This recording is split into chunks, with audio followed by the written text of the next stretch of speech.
Hello दोस्तों, एक बार फिर आपका स्वागत है नेटवर्क मार्केटिंग सीरीज के चौथे वीडियो में। हमने पिछले 3 वीडियो में बहुत कुछ सीखा है, जैसे डायरेक्ट सेलिंग क्या होती, नेटवर्क मार्केटिंग क्या होती, कितने प्रकार होते, एमएलएम क्या होती और एमएलएम के कितने स्ट्रक्चर्स होते। हमने एक एक चीज़ों को बारीकी से टेक्निकली भी समझा है और वैचारिक रूप से भी समझा है। आज के इस वीडियो में हम जानने वाले हैं कि डायरेक्ट सेलिंग में वो कौन सी चीज़ें हैं जिनकी बदौलत आप सक्सेसफुल हो सकते हैं, आप सक्सेस की यात्रा को कर सकते हैं। दोस्तों, ये बात आप जानते हैं कि दुनिया में जो इंसान होता है वो चलता है साइकोलॉजी से। हाँ, अगर कोई अच्छा इंसान है तो वो अच्छा करने के लिए मजबूर है हृदय से। अगर कोई बुरा इंसान है तो वो बुराई करने के लिए भी मजबूर है। यानी हर कोई अपने स्वभाव का गुलाम है। यानी इस दुनिया में हर इंसान अपनी साइकोलॉजी का गुलाम होता है। अभी जो नॉलेज होता है वो 2 प्रकार का होता है। जो नॉलेज होता है वो 2 प्रकार का होता है। एक आपका होता है साइकोलॉजिकल नॉलेज और दूसरा होता है आपका टेक्निकल नॉलेज। साइकोलॉजिकल जो नॉलेज है वो 80% है। टोटल नॉलेज का 80% साइकोलॉजिकल है, 20% आपका टेक्निकल है। दुर्भाग्य से आज हमारे देश के एजुकेशन सिस्टम में 80% जो साइकोलॉजिकल नॉलेज है उस पर ध्यान नहीं दिया जाता। 20% पे हर कोई फोकस कर रहा है टेक्निकल चीज़ों पे। दोस्तों, टेक्निकल चीज़ें कोई भी सीख सकता है। मैं सीख सकता हूँ, आपको सिखा सकता हूँ और कोई भी सीख सकता है। और जो साइकोलॉजिकल नॉलेज है ये समय समय पे काम आता है। इसको लंबे समय में सीखा जाता है। ये ऐसा नहीं कि आपने पढ़ लिया है और आपको समझ में आ जाएगा, ऐसा नहीं होता है। ये अनुभव से आता है। एक कहावत है दुनिया में कि संतोष परम धन, संतोष परम धन है। ये कहावत बिल्कुल सत्य है, परंतु इसके मायने बदल जाते हैं अगर ये गलत समय पे कही गई हो। इसको समझने से पहले मैं आपको बताना चाहता हूँ कि सत्य क्या होता और सत्य के कितने प्रकार होते, क्योंकि ये जानना आपको इम्पॉर्टेंट है। आप एक लीडरशिप के या बिजनेस में हैं तो आपको ये जानना इम्पॉर्टेंट है। सत्य होते हैं 3 प्रकार के। पहला प्रकार है स्थायी सत्य, यानी सनातन सत्य, जो स्थायी है, जो हमेशा रहेगा, परमानेंट ट्रुथ, वो है स्थायी सत्य। जैसे गुरुत्वाकर्षण का नियम, ये हमेशा से स्थायी रहेगा। ये हमेशा स्थायी रहेगा कि आप कोई चीज़ ऊपर फेंकेंगे आसमान की तरफ तो वो गिरकर नीचे ही आएगी। ये स्थायी सत्य हो गया। दूसरा सत्य है समय का सत्य, यानी जो समय समय पे बदल जाता है, टाइम टू टाइम चेंज हो जाता है। जैसे कोई बात 10 साल पहले सही थी पर वो आज गलत हो सकती है। कोई बात 5 साल पहले सही थी पर वो आज गलत हो सकती है। ये बोलते हैं समय का सत्य। तो दुनिया में जो भ्रम फैला हुआ है ना, एक किसी ने कहा है कि इस दुनिया को गलत ज्ञान ने सबसे ज़्यादा नुकसान पहुंचाया है। तो वो गलत ज्ञान कौन सा है? वो है समय का ज्ञान। हाँ, 10 साल पहले हो सकता था बहुत सी चीज़ें सही थी या 50 साल पहले सही थी, पर आज वो समय के हिसाब से सही नहीं है। समय के हिसाब से वो अपडेट हो जाती है। तो जो दुर्भाग्य से ज़्यादातर लोग होते हैं वो समय के सत्य पे जीते हैं। उनको लगता है 10 साल पहले जो सही था वो आज भी सही होगा। ऐसा ज़रूरी नहीं है। तो जो समय का सत्य है वो समय के साथ बदल जाना चाहिए। दूसरे के बाद तीसरा सत्य आता है व्यक्तिगत सत्य। व्यक्तिगत सत्य जो होता है वो मेरे लिए अलग हो सकता है, आपके लिए अलग हो सकता है। फॉर एग्जाम्पल कि अगर आप पतले आदमी हैं और आपने मुझसे सलाह मांगी है कि लक्ष्य भाई आप मुझे बताइए जीवन में सफलता का कैसे प्राप्त की जाए, तो सीधी सी बात है, मैं आपको यही बोलूँगा, आप थोड़े मोटे हो जाइए।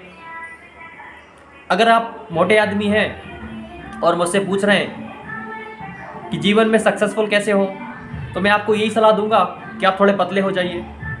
तो ये व्यक्तिगत सत्य है। तो अब आप सत्य के बाबत जान गए हैं। तो मैंने जो बोला कि जो कहावत थी कि संतोष परम धन, उसके बारे में थोड़ा आप जान लीजिए। देखिए, संतोष परम धन है, ये बात एकदम सही है, परंतु ये समय के साथ बदल जाती है। कैसे? मान लीजिए आप एक गरीब आदमी हैं, तो आपको संतोष परम धन इस बात का ज्ञान नहीं होना चाहिए, इस बात का फॉलो आपको नहीं करना चाहिए। हाँ, बिल गेट्स अगर कहता है कि संतोष परम धन, तो समझ में आता है, पर आप ये क्यों कह रहे हैं? यानी व्यक्तिगत सत्य के अंतर पे ये चलती है। अगर आपको वास्तव में संतोष परम धन इस बात को कहने के काबिल होना है तो इसका एक ही रास्ता है कि आप अनुभव से गुजर जाइए। आप अनुभव से गुजर जाइए। मैंने बोला ना, अपने दूसरे वीडियो मैंने बोला था, इंसान क्या है? इंसान एहसास करने की क्षमता है। इंसान को हर तरह के अनुभव प्राप्त करने की आज़ादी है, लेकिन अपने साथ। तो अगर आपको अनुभव नहीं होगा, अगर आपको पैसे कमाने का अनुभव नहीं है, तो आप ये कह ही नहीं सकते कि संतोष परम धन। जब आप करोड़ों रुपए कमाने का सोचेंगे, आप 100 करोड़ कमाने का सोचेंगे और आप 100 करोड़ कमाने की यात्रा पे निकलेंगे, तब आपको उस यात्रा में ये आभास होगा, आपको एहसास होगा कि हाँ यार, संतोष परम धन। तब हम मान सकते हैं कि आप सही कह रहे हैं, आपके पास ज्ञान है। इसी को ज्ञान कहते हैं। अब मैं ये सब बातें क्यों कर रहा हूँ? क्योंकि ये आपके बिजनेस से संबंधित हैं। कैसे? डायरेक्ट सेलिंग के जो हमारे 5 स्तंभ हैं, जिसमें सबसे पहला आता है पर्सनल स्किल्स। पर्सनल स्किल्स के अंतर्गत आपका टाइम मैनेजमेंट, आपका मेमोरी मैनेजमेंट, आपका एनर्जी मैनेजमेंट, आपका physical body management, money management और माइंड मैनेजमेंट। ये इतनी सारी चीज़ें आती हैं पर्सनल स्किल्स के अंतर्गत। हम हर एक स्किल पे फोकस करेंगे, ध्यान देंगे आने वाले वीडियोस में। ये एक लंबा सीरीज़ है। उसके बाद दूसरा आता है प्रोफेशनल स्किल्स। प्रोफेशनल स्किल्स का मतलब है कि आप जिस बिज़नेस को कर रहे हैं उसके एथिक्स क्या हैं, वो बिज़नेस कैसे होता है। जैसे आपका प्रोस्पेक्टिंग कैसे करना है, सेल्स कैसे करना है, फॉलोअप कैसे करना है, प्लान्स को कैसे करना है, अपलाइन और डाउनलाइन के बीच रिश्ता कैसा होता है, बातचीत कैसे करते हैं, एक बिजनेस बातचीत कैसे होती है, ये सब प्रोफेशनल स्किल्स में आता है। उसके बाद कम्युनिकेशन स्किल्स भी इसी के अंतर्गत आता है। देन आपका आता है पब्लिक स्पीकिंग, यानी स्टेज या पब्लिक के सामने बोलने का कला। दोस्तों मैं आपको बताऊं, इस दुनिया में 73% लोग ऐसे हैं, कितने? 73% लोग ऐसे हैं जो पब्लिक स्पीकिंग से डरते हैं। उनको ये जो डर है ना, ये सबसे बड़ा डर लगता है। तुलना के बात करें तो मौत से भी बड़ा डर 73% लोगों के लिए है पब्लिक स्पीकिंग। इसका मतलब ये है, अगर आप पब्लिक स्पीकिंग में अच्छे हो जाते हैं, पब्लिक स्पीक कर सकते हैं आप, तो आप ये कह सकते हैं कि आप 73% लोगों से ऊपर आ गए, आप 73% लोगों से आगे आ गए। बस छोटी छोटी चीज़ें आपको पता हो तो आप पब्लिक स्पीकिंग कर सकते हैं। अब पब्लिक स्पीकिंग आप जब सीखने जाते हैं तो ये लाखों रुपए की फीस लेते लोग, पर नेटवर्क मार्केटिंग बिजनेस में हम आपको एकदम मुफ्त में सिखा रहे हैं, एकदम फ्री ऑफ कॉस्ट। और यहाँ आपको चांस दे रहे हैं कि आप आइए, इस मंच पर आके बोलिए। आप ऑटोमेटिक एक पब्लिक स्पीकर बन जाएंगे। यानी जो 5वीं स्किल है उसका नाम है लीडरशिप स्किल। जो लीडर होता है उसमें ये स्किल होनी चाहिए कि वो अपनी टीम को गाइड कर सकता है, सही इन्फॉर्मेशन दे सकता है, उसको मोटिवेट कर सकता है, प्लानिंग कर सकता है और अपने जैसे बहुत सारे लीडर्स क्रिएट कर सकता है। नेटवर्क मार्केटिंग में लीडर तो यही होता है। अब मैं आपको एक चीज़ बताऊं, मोटिवेट कैसे करें। जो मोटिवेशनल चीज़ें हैं, कहते हैं ना मोटिवेशनल स्पीकर, तो जो मोटिवेशनल स्पीकर है, कौन सही मोटिवेशनल स्पीकर है? देखिए, मोटिवेशनल स्पीकर बहुत प्रकार के होते हैं, परंतु मोटिवेशनल स्पीकर का सिर्फ एक ही काम होता है कि वो आपको उत्साह दे, वो आपको आगे बढ़ने के लिए प्रेरित करे, इंस्पायर करे। जो मैंने सत्य की बात करी, वो इस मोटिवेशनल स्पीकर को पता होना चाहिए, तभी आप एक अच्छे मोटिवेशनल स्पीकर बन सकते हैं। एक इम्पॉर्टेंट मैसेज आपको इस वीडियो में दूंगा कि अगर आप एक अच्छी लीडर होना चाहते हैं तो आपकी मेमोरी बहुत अच्छी होनी चाहिए। अब मेमोरी अच्छी कैसे हो, उसके लिए चाहिए मेमोरी के सिद्धांत आपको मालूम होने चाहिए। मेमोरी का पहला सिद्धांत है 21 डेज, 21 दिन। अगर आप 21 दिन में कोई भी चीज़ एक बार आप रिवाइज कर लेते हैं तो वो अगले 2 या ढाई महीने के लिए आपको याद रहेगी। अगले 2 या ढाई से 3 महीने के लिए आपको वो याद रहेगी। यानी आप नेटवर्क मार्केटिंग में हैं तो अपनी कंपनी का प्लान आप 21 दिन में एक बार ज़रूर देखें, किसी भी हालत में एक बार ज़रूर देखें। मैं आपसे मेमोरी की बात इसलिए कर रहा हूँ क्योंकि आप जब प्लान शो करेंगे लोगों के साथ तो वो आपको याद होना चाहिए। आप बोर्ड के ऊपर प्लान शो करेंगे, आप कॉपी पेन के माध्यम से प्लान शो करेंगे, आप लोगों को बताएंगे, तो वो सब चीज़ें आपको याद होनी चाहिए। सारी शर्तें आपको याद होनी चाहिए अपनी कंपनी के बारे में, हर एक इनकम के बारे में आपको पता होना चाहिए। तो वो पता तब होगा जब आपकी मेमोरी सही होगी। मेमोरी सही तब होगी जब मेमोरी के रूल्स को फॉलो करेंगे। रूल्स मैंने बता दिया आपको, 21 दिन में कम से कम एक बार अपने प्लान को ज़रूर देखें।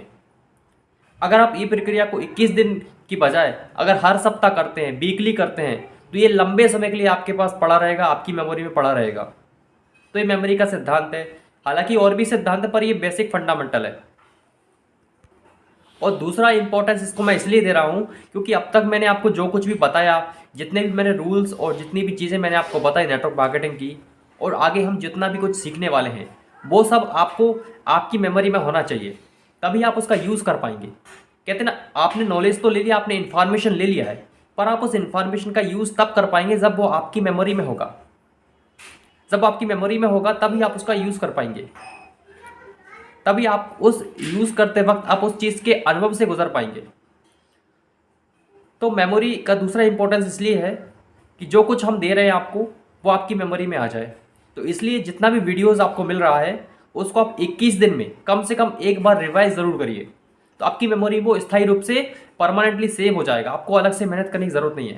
अभी आप देखते होंगे बहुत सारे मोटिवेशनल स्पीकर्स होते हैं या बहुत सारे लीडर्स होते हैं, उनको बहुत सारी बातें याद रहती है। जैसे अभी मैं आपको जो बोल रहा हूँ वो मुझे याद है, पूरा पूरा मेरे दिमाग में सेव है। अब ऐसा नहीं कि मैं कहीं से पढ़ के आ गया और मेरे पास सेव हो गया, ऐसा नहीं है। ये मेरे माहौल का हिस्सा है, इसलिए ये मुझे सेव है, इसलिए मैं इसको भूल नहीं सकता। इसलिए ये मेमोरी मैनेजमेंट इतनी इंपॉर्टेंट है। और जितनी भी हम कहानीज या स्टोरी सुनते हैं मोटिवेशनल स्पीकर्स के मुंह से, वो सब उन्हें याद रहती हैं, इसलिए वो बोल पाते हैं, हर जगह बोल पाते हैं। क्यों? क्योंकि वो बार बार उसका रिवाइज करते हैं, क्योंकि वो एक मोटिवेशनल स्पीकर होते हैं, तो वो बार बार उनको बोलने का मौका मिलता है, बार बार वो स्पीच देते हैं, तो बार बार वो दोहराई जाती है। इसके वजह से उनको परमानेंटली सेव रहता है। आपने ऐसे टीचर्स देखे होंगे जो मतलब क्लास में आते हैं और बुक लेके पढ़ाते हैं, और आपने ऐसे टीचर्स भी देखे हैं जो बिना बुक के आते हैं और पढ़ा देते हैं। दोनों में एक ही डिफरेंस है कि एक को सब कुछ मेमोरी में है और दूसरे को मेमोरी में नहीं है। जिसके पास मेमोरी में होता है तो उसका एक ही वजह है कि वो बार बार उस चीज़ का रिवाइज कर रहा है, वो बार बार वो पढ़ा रहा है, तो इसलिए उसको रिवाइज हो चुका है, परमानेंटली सेव हो गया है। क्योंकि और इस वजह से ही वो अपने सब्जेक्ट में ज़्यादा फोकस कर पाते हैं। तो इसलिए हमने मेमोरी मैनेजमेंट की बात करी, और हम आगे धीरे धीरे जितनी भी पर्सनल स्किल्स हैं उन सब पे भी धीरे धीरे बात करेंगे। तो आज के इस ट्रेनिंग सीरीज़ में, इस वीडियो में इतना ही। मिलेंगे कल दोबारा एक नई शुरुआत के साथ। Thank you so much.